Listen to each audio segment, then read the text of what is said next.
Hi, welcome to Alaskan and Thailand. I'm out here in the oyster rocks. It's really, really low tide. This is the lowest tide I've ever seen. There's people around me gathering oysters, some Thai around here. This guy's got bagfuls of something over here. I'm pretty sure it's oysters, crabs and snails, everything. They're out here picking away. Anyway, today I thought I'd talk about renting a motor scooters here in Hua Hin. I've had people ask me about it and where to do it and how to do it. I myself, I walk everywhere. You know, when I was a kid, I had a Kawasaki 90 mini bike, a KZ90. It was a crotch rocket, little cool little thing, two-stroke. I used to rip around up and down mountains and all the roads and stuff too. And as I grew older, I got a 350 Honda street bike when I was 16. I rode that all over around. Ended up seizing that engine up. And then when I got to Alaska, I had a KZ1000 in Anchorage I had for years. I left it with my brother over there. I don't know whatever happened to it, but yeah, it was a crotch rocket. It's a 77 KZ1000. It was a cool bike. I used to ride it to Fairbanks all over Alaska, the few roads we had in Alaska, but it was a nice bike, really, really sweet. Anyway, but back to my story here in scooters. I have a friend over in Soy 94 and she rents scooters. So if you guys need one, go over and check her out. She's right up on the end, close to the main road, just down the, it's a whole row of massage parlors, and there's a few hairstylists, but they all rent motorbikes. There's motorbikes lined up. It's real easy. There's motorbike rentals all over Thailand. Everywhere you walk down the sidewalks, they'll be lined up right there to rent. You know, everybody's trying to rent you one. She rents right into Soy 94, just a few down. It's a hair salon. It's not a massage parlor, it's a hair salon. There's a barber pole there. I'll put a picture of it in the thumbnail. If you want a bike, go ahead and check her out if you want, or anywhere. I don't know, I haven't compared any prices, but I did get prices from her just to let you guys know. And I took notes even, so you know. So it's $250 a day when you rent one.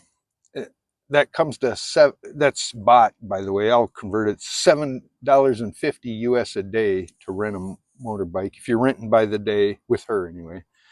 1,400 baht a week. That's around $45 for a week rental, and 3,500 to 4,000 that a month.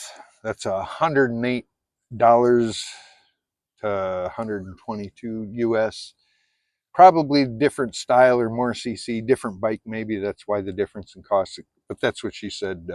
3,500 to 4,000 a month. That's $108. $108 a month. I guess you might. That's probably close to what everybody's charging. I'm sure it is.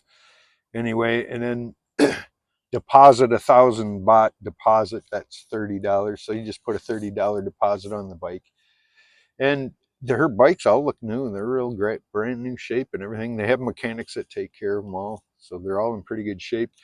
I don't know how you deal with. They're going to want to see your passport, and they'll make a copy of your passport. No doubt they'll want that when you get it, when you take your payment. So bring that. And I guess what would be a good idea would be to get your camera out and walk around the motorbike and check everything. Video, I'd do a whole walk around video of it is what I would do myself, not just pictures. Do a walk around video showing everything, and and when you come back, you'll always have that video to compare to in case there was any dings or anything that weren't there, you thought they weren't there, or it might have happened while it was parked somewhere. You never know.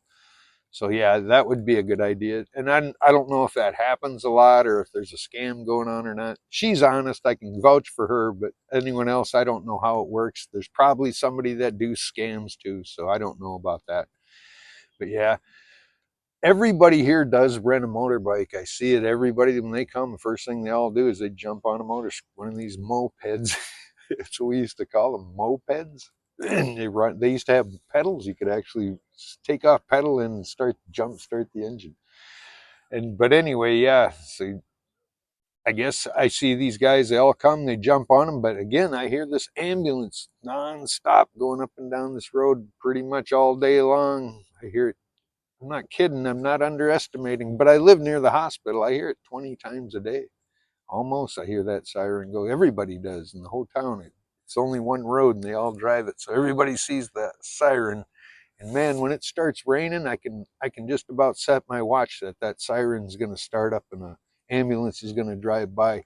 You never hear police cars driving by with sirens on. Nope, just ambulances all day long. So keep that in mind. Be careful, be careful, be careful.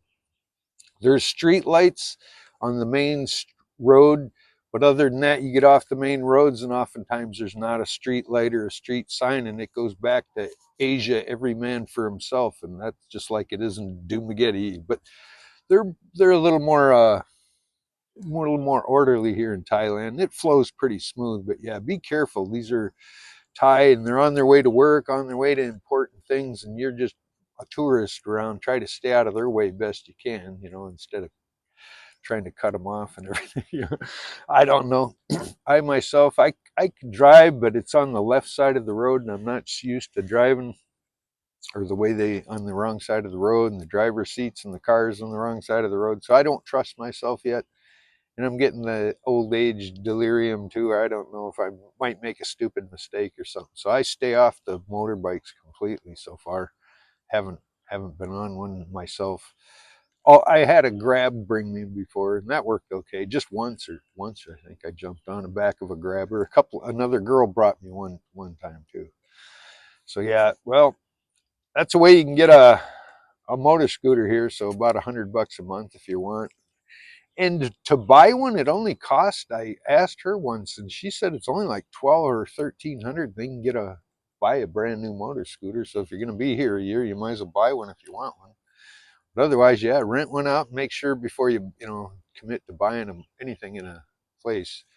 Make sure you like the place first, anyway. But anyway, that's how you can rent a motor scooter. And if you want, go check her out over on Soy 94, up at the other upper end. Well, I'll give you a look around here. It's kind of an interesting place at low tide. All oceans are kind of interesting at low tide, huh? These are opened oysters here. The rocks are just covered with them. These people are picking oysters over there.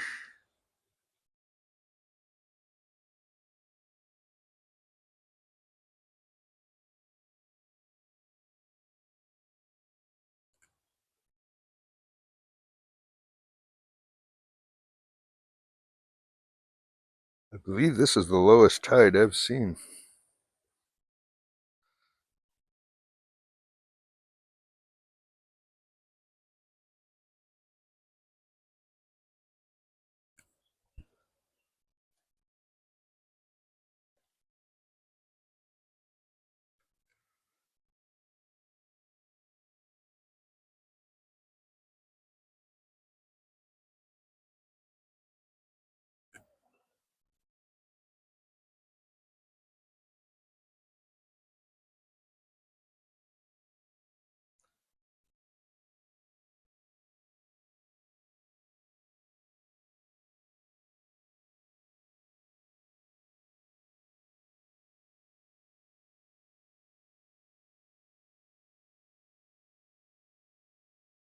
See those white bags? That guy's got a whole bunch of whatever oysters in there. I think he's picking behind that rock.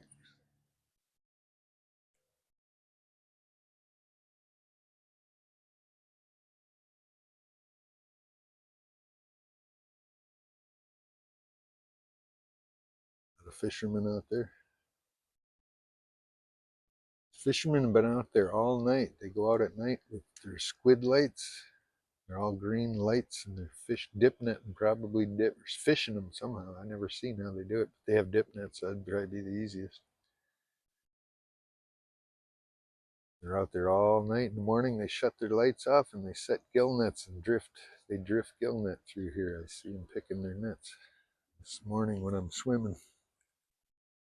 Just like I used to do in the Yukon, drift gill net. They must be tired when they do that, man. All night, squid fish, and then drift in the morning.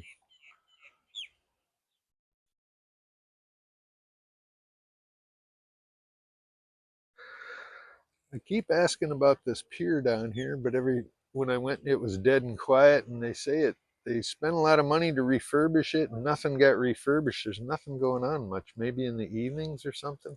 But I went, I'll try look again, but I just had somebody telling me that for all the money they spent, there's still nothing there. Whoops.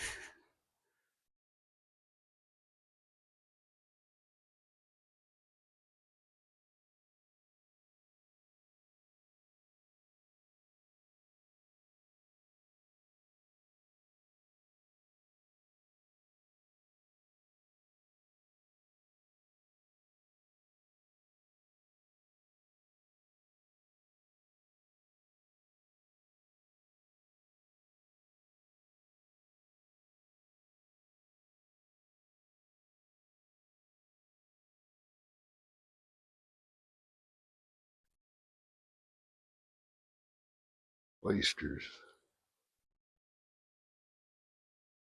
Some kind of barnacles, too.